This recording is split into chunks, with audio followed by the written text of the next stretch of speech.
What do you do when you're responsible for what happens, but can't always really be in charge of the people working for you?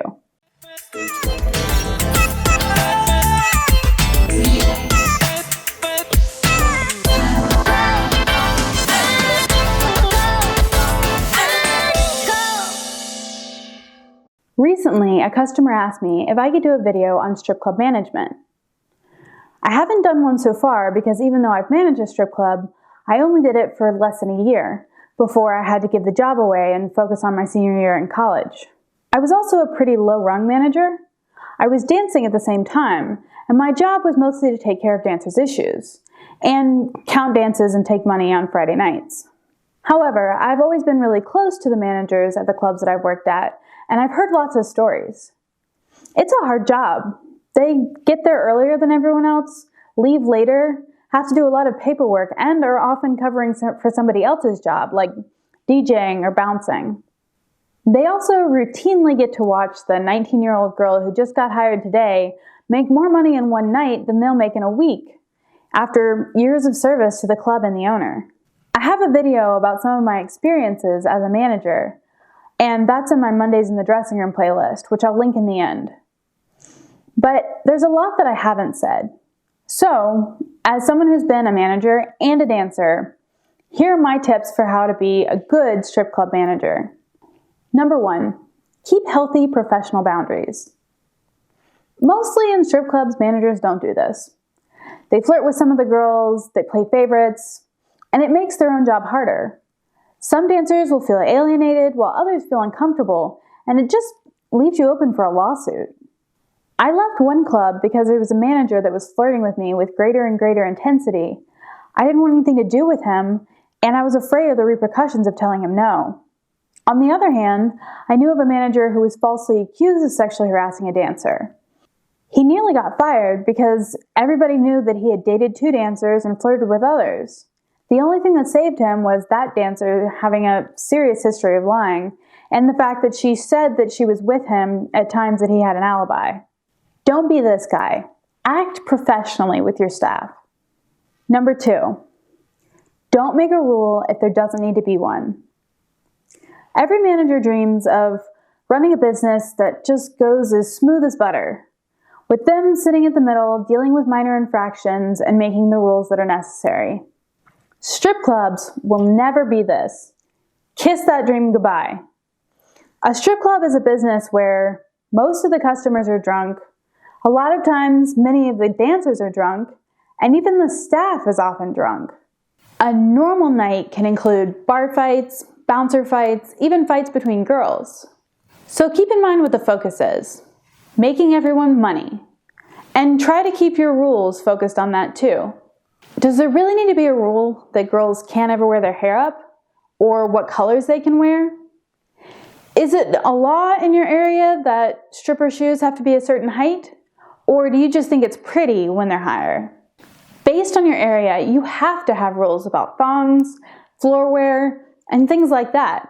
So don't set yourself up to spend your time fighting a girl with neon green acrylic nails because you put a sign in the dressing room saying that hair and nails had to be traditional colors. Number 3, know the rules about the differences between employee dancers and independent contractors and follow them. While you're picking your battles with strippers, remember, as times change, what battles you can't win. Lots of clubs are going from having independent contractor dancers to employee dancers, and a lot of the rules are very different. This may mean a great surge in control for you, but it also means that you can't do things like charge house fees or order mandatory tip-outs. There is loads to learn. So if your owner isn't educating you about this stuff, educate yourself before you get caught in a lawsuit. Lawsuits are happening all over. Number 4, don't bring weapons you aren't allowed to have to the club. When I first started dancing, there were 2 clubs in my area. Now there's only 1. The other club got shut down because they were selling a lot of drugs, but also because they had an arsenal of weaponry that they weren't supposed to have. Remember what I said about how everyone's drunk on the job in strip clubs? This isn't a good idea. Even at our much tamer, better behaved club on the other side of town, all the managers were packing illegal heat. I didn't know this until I became a manager myself, and the others showed me their collection. They were playing with fire, and at least one of them should have known better. I found out much later that one of the managers had quite a bit of prior arrest history for carrying guns he wasn't allowed. Just skip this. Even if the owner is putting pressure on you to carry, if firearms aren't allowed in bars near you, or you don't have the proper permits, it's you, personally, who's getting busted if there's a raid. Number 5, know your mind. Think before you act so that you can stand by your decisions later. I've seen managers make decisions out of rage, while they were drunk, or on a whim. Then they had a really difficult decision before them. Take it back or stand behind it when they no longer agreed with what they'd said. Sometimes this was taking someone off stage for a rotation. Sometimes this was someone getting fired. Usually the best choice is to say you've changed your mind, and then give a better answer when you are in your right mind.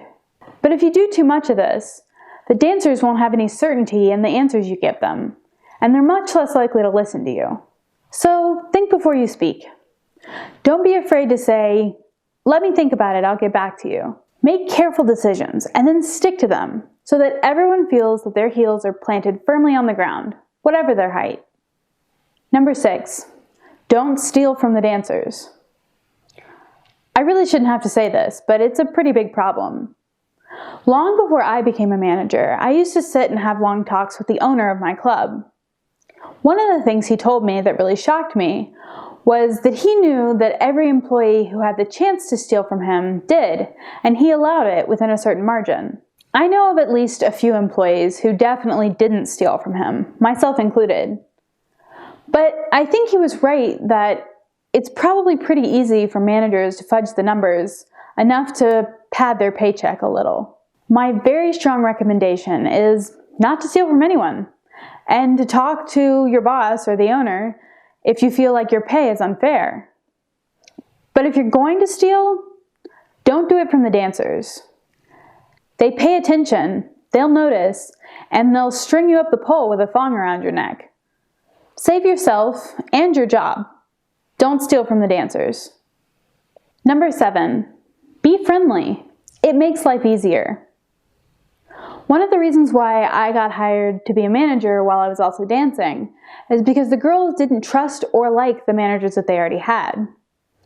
One of them flirted with everyone, and the other one was so focused on being in charge and in command that he never bothered to be nice to anyone or even polite.